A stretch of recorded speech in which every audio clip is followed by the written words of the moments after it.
Hi guys, welcome back to another video here with me at the Aspiring Home Cook. Now today we're going to look at another traditional Goan recipe.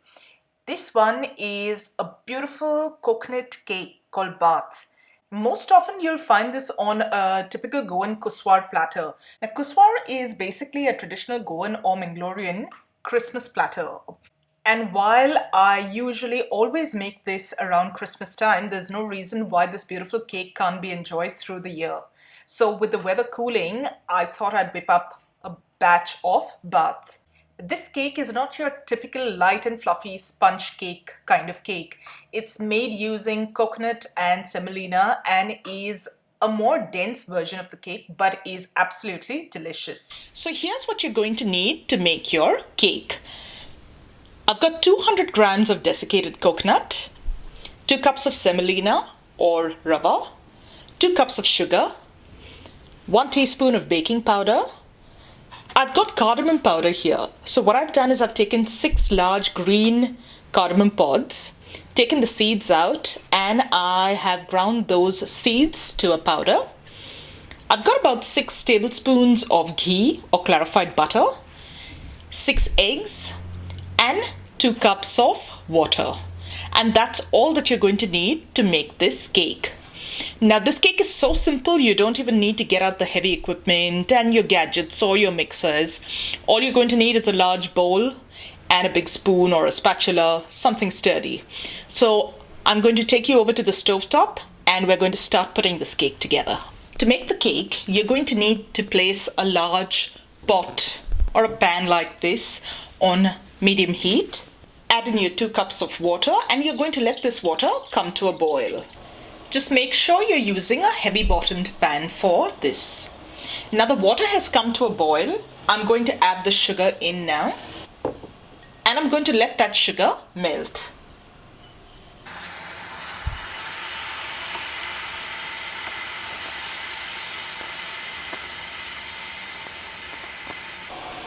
The sugar has completely dissolved now. Once that happens, you're going to add in your desiccated coconut.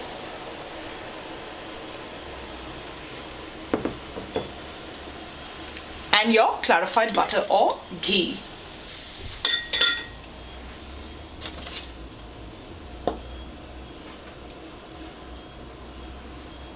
We're now going to let this entire mix come to a boil. We're going to stir to make sure the coconut dissolves as well as the ghee mixes through.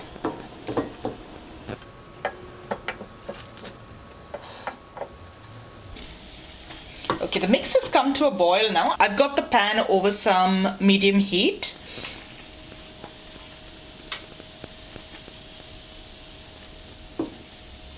And now that it's come to a boil, I'm going to add in the semolina or the rava.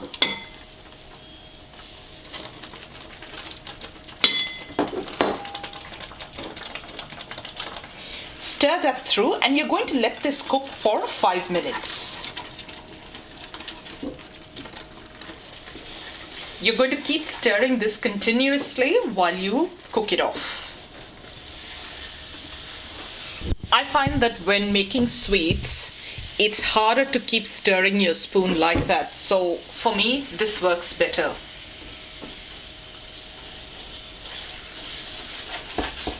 If you've made Goan sweets before, you know that almost all of them require some amount of elbow grease. So eventually you kind of learn what works best for you. The mix has been cooking for 5 minutes. At this stage, I'm going to add the cardamom powder.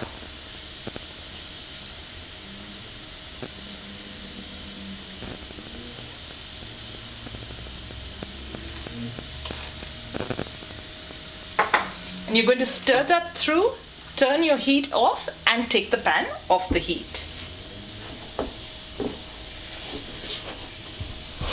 And you're now going to set this aside to cool. I find that when you spread the mix about in uneven little bits and bobs, break it up like this, it increases the surface area and helps this mass cool down much faster. So I'm going to see you right back once everything has cooled.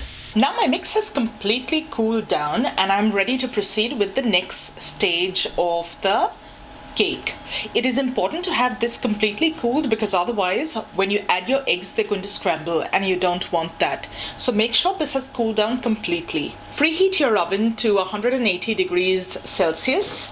You're going to line and grease a baking pan and set that aside. Have that ready. I've just used a 9-inch square tin here.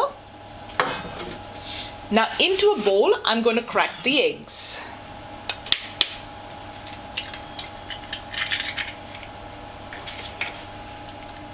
And now I'm just going to lightly whisk this. You're not looking to get it frothy, you're not looking to get it stiffened, you're just looking to break down everything and mix it up well.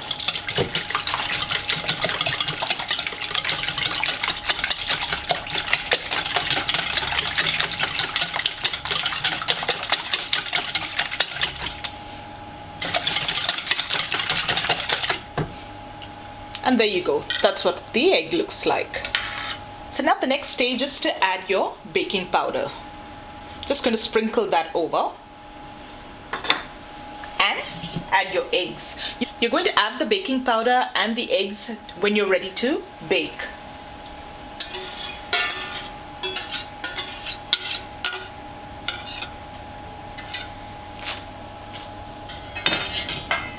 And now we're just going to make sure that everything is mixed through. So I'm just going to stir that around. Don't worry, it looks like a hot mess right now, but in about a couple of minutes of mixing, it'll be just the way we want it to be.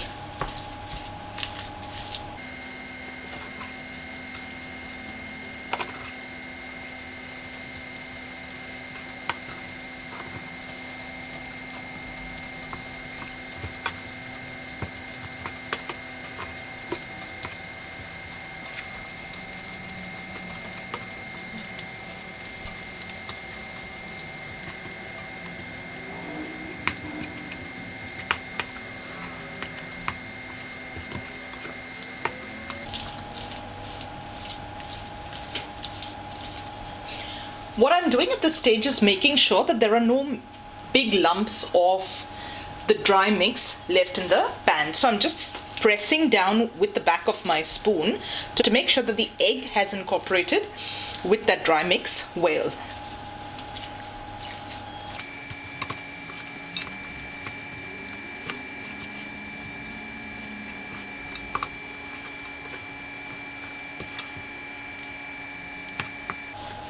And your batter is ready. You're now ready to pour this into your cake tin.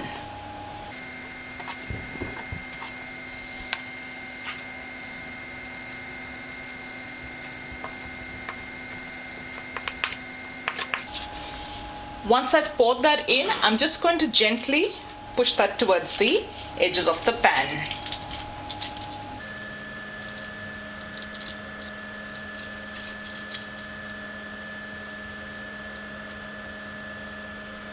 I'm going to pop this into the oven and bake it for about 40 minutes or till it's done. Halfway through the baking time, I'm going to take a look and check and see how things are going. If I find that the top is browning a little too quickly, I'm going to make a little tent using aluminum foil. If I end up doing that, I'll show you how I do it. Otherwise, you just loosely cover this tin with some foil and put it back in the oven. What that does is it prevents the top of the cake from browning faster than it should. So for now, into the oven for about 40 minutes goes the cake. And I'll see you right back once the cake's done. My cake's been in the oven for about 40 minutes now, 40 to 45 minutes, and I'm going to check and see if it's done. Using a skewer, I'm just going to poke that in. And my skewer's coming out clean, which means that it has cooked through. However, I would like to get a little more browning on the top. So I'm going to pop that in maybe for another couple of minutes, but I'm going to watch it like a hawk. I don't want that to go overly brown. I just want a tiny bit more color. If you're happy with the way it looks like right now, you're good to set it aside and leave it to cool. This has spent another 2 minutes in the oven. from when I last took it out and tested it. And I think I'm happy with the way the color looks right now. So I'm just going to set this aside and leave it to cool, and we'll cut into it once this has cooled down and have a look at what it looks like on the inside. Once your cake is cool, you simply flip it over your cutting surface, and if you've lined your tin, it should just come right out. That's what the bottom of the cake looks like. I'm now going to just flip that cake over and cut it up into slices. There you have it, guys. That's how simple it is to make a beautiful, authentic Goan Baath cake. This has a beautiful crumb, and you'll enjoy the flavor of coconut and cardamom all through the cake. As always, I'll leave a link to the complete recipe in the description box just below. I really hope you enjoyed today's recipe, guys. If you did, don't forget to give this video a thumbs up and subscribe to my channel. Click on that little bell icon to get notifications every time a new video gets uploaded. Do share this video with family and friends that you think will enjoy this recipe. Thank you so much for watching, guys, and I'll see you really soon with another delicious recipe. Till then, bye!